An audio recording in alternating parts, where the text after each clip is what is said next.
Salut! Ici le gamer. Bienvenue dans une nouvelle vidéo d'Armor Warfare. Bon, aujourd'hui, ça va être une vidéo peut-être, disons, en deux ou trois parties que je dois faire. Bon, je vais vous parler clairement qu'Armor Warfare sur les serveurs en Amérique du Nord, ça ne va pas très bien. Il y a pas beaucoup de joueurs comparé aux serveurs européens. J'étais allé jouer sur le serveur européen hier et j'ai fait trois opérations Global Operation d'affilée. Ce qui est impossible sur le serveur d'Amérique du Nord. Moi, ce que j'ai recueilli beaucoup comme commentaires, c'est que My.com a tué le jeu, font n'importe quoi. Ouais, ok. Là, on va décortiquer un petit peu. C'est vrai que My.com a voulu rendre le jeu plus tactique, ce qui n'était pas une mauvaise chose non plus. Ça met un peu plus de défi dans le jeu, ça met du défi. On peut pas le nier que ça met du défi. De ce côté-là, c'est ça. Moi, j'adore avoir un peu plus de challenge. Et de deux, le PVP, le player versus player, ne fonctionne plus sur le site Nord-Amérique. On pourrait même regarder.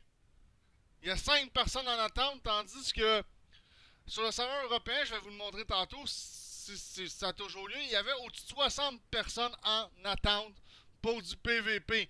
J'en revenais pas quand je suis arrivé sur ce serveur-là. J'étais comme, wow, hein, on est dans un autre monde. Oh, tu sais, ça a fait yes! Le problème, c'est ce que je me suis aperçu, c'est que quand tu switches sur le serveur européen, c'est comme deux comptes séparés. C'est le même compte, mais t'as deux garages de tanks séparés. Fait que là, tu sais, je me suis ramassé avec des tanks. Je suis obligé de recommencer à peu près au début. La bonne nouvelle, c'est que mon Thunder Pack que j'ai acheté là quelques années, qui incluait, entre autres, Boswell, qui incluait le Typhoon,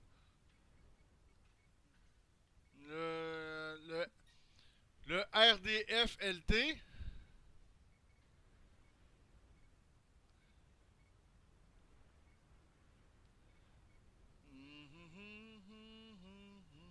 mon Object 430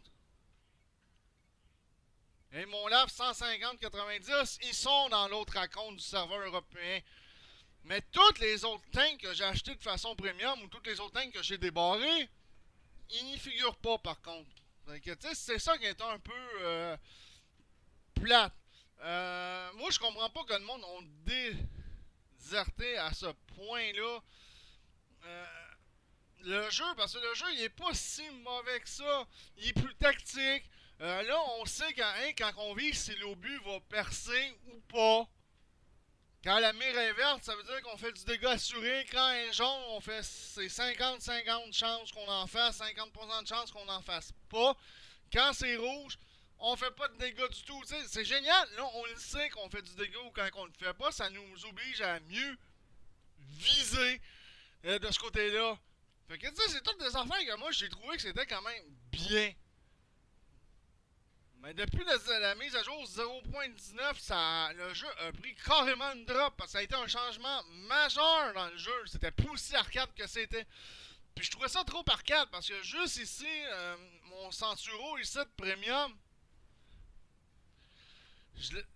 il était niveau 7. Je vous le dis, je faisais entre 720 et 750 de dégâts. Avec ça, pour un tiers 7, c'était énorme, là. Hey, je finissais tout le temps premier dans toutes les games que je faisais. J'ai fini premier à cette époque-là. Parce que je faisais plus de dégâts. Fait que je faisais plus de dégâts, je fais plus d'expérience. Tout ça rentre en compte. Fait que, tu sais, à un moment donné, c'était bien beau, mais le véhicule était vraiment overpower. La preuve qu'il y a de moins en moins de monde, je vais vous le prouver direct là. On va aller faire une mission. On va commencer par une mission à normale. On va prendre un tiers 4 pour ça. Ça n'a pas vraiment d'importance.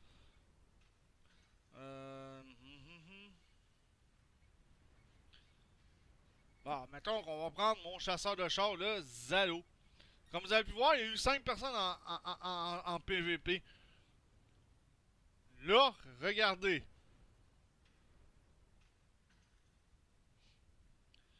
Là, c'est autre chose. Il y a 7 personnes en attente.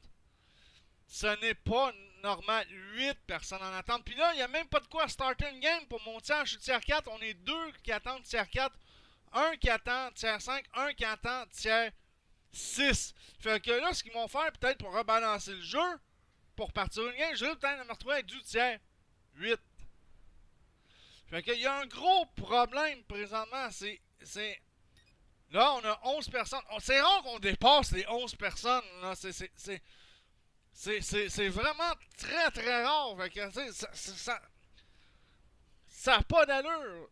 Puis là, tu sais, moi, ce qui me fait chier présentement, c'est que je prends la compte nord-américaine, Amérique du Nord, pour faire mes vidéos. C'est là-dessus que j'ai débarré de plus de tanks, que j'ai acheté de plus de tanks. C'est hallucinant, là. Là, je vais avoir de la misère à faire des vidéos, à moins que j'aille sur le serveur européen. Mais en allant sur le serveur européen, là, je suis obligé de recommencer à zéro. Vous allez le voir dans la deuxième partie du vidéo que je vais faire. Ne vous en faites pas. Puis c'est comme là, le serveur européen, j'ai pas 403 cases d'inventaire. J'ai pas mal moins que ça, justement.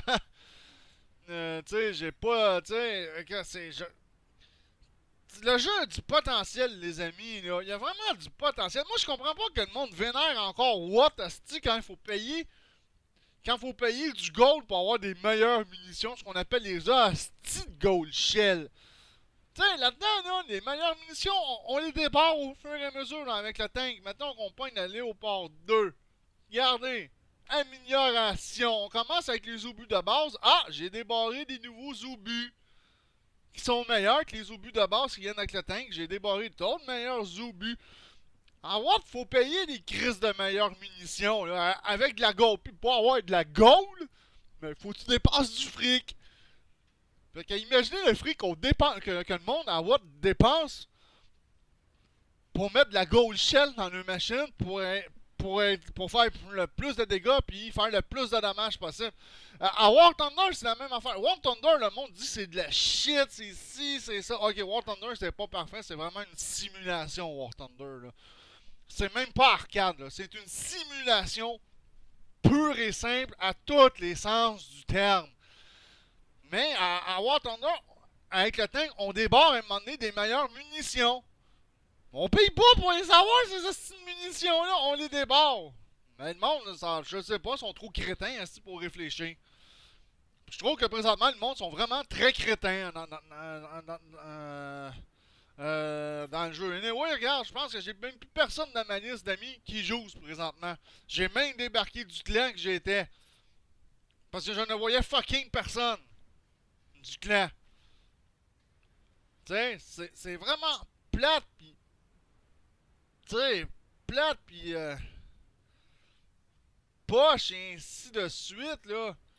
Tain, on est combien? On est 10 à attendre. On peut même pas starter une game encore, vraiment, parce que là, on est 2 tiers 10, 1 tiers 8, 1 tiers 7. À moins qu'ils crissent le tiers 9, le tiers 6 dans l'équipe des hauts tiers. Fait que, il y a vraiment un hostie de problème. Puis, tu sais, moi, je trouve ça personnellement très alarmant, là. Moi, j'ai investi du cash dans ce jeu-là. J'ai acheté un Thunder Pack, un pack du collectionneur, il y a quelques années, qui m'a quand même coûté en canadien une cinquantaine de dollars. Ok, c'est sûr, ok, mais ça va au nombre d'années que tu joues, tu sais. Oui, mais Chris, même à ça, je sais. Tu sais, je trouve que c'est vraiment plate. Vraiment, vraiment plate. Fait que, wow. Armor Warfare sur les serveurs nord d'Amérique du Nord, ça ne va vraiment pas bien. Regarde, on peut même pas faire de globe. Hier, j'en ai fait sur le serveur européen. Regarde, je suis tout seul pour attendre pour une globale opération. Sur le serveur européen, j'en ai fait 3 défilés. Fait que je sais pas ce qui se passe là, mais je sais absolument pas c'est quoi qui s'est passé, mais c'est. L'heure est grave, le jeu est en train. Le jeu sur North America est en train de mourir sur les serveurs nord-américains. Je trouve ça déplorable parce que moi, ça me dérange pas d'aller jouer sur le serveur européen. Hein, ça me puis en plus, j'ai trouvé le monde pas mal plus courtois sur le serveur européen que sur le serveur nord-américain. Mais à vous dire que pour ça, je l'ai trouvé pas mal mieux. Côté courtoisie. Mais c'est ça, mais les tanks ne se transfèrent pas. À Watt, quand je joue sur le serveur, soit nord-américain ou européen, c'est le même hostie de garage que j'ai, avec les mêmes tanks que j'ai depuis le début. Tous les tanks que j'ai acquis à Watt, si je joue sur un des deux serveurs, je les ai avec moi. Mais pourquoi que ça, on les a pas présentement? C'est absolument niaiseux. Là, je suis obligé de recommencer à zéro, là, quasiment. Puis avec pas mal moins de fric. Hey, parce que je me suis forcé le cul, des amis, pour accumuler ce que j'ai présentement en fric. Ok, c'est sûr, c'est peut-être pas le meilleur moment de la journée aussi, présentement, pour jouer. Mais encore là, c'est rare qu'on dépasse les 11 personnes en file d'attente. Fait que ça, c'est quelque chose qui me frustre au plus haut point présentement. Et oui, Armor Warfare sur les serveurs Nord-Amérique est en train de vraiment de mourir et d'aplomb, man. Fait qu'on se revoit dans la deuxième partie de cette vidéo. Oh, fait que ciao tout le monde.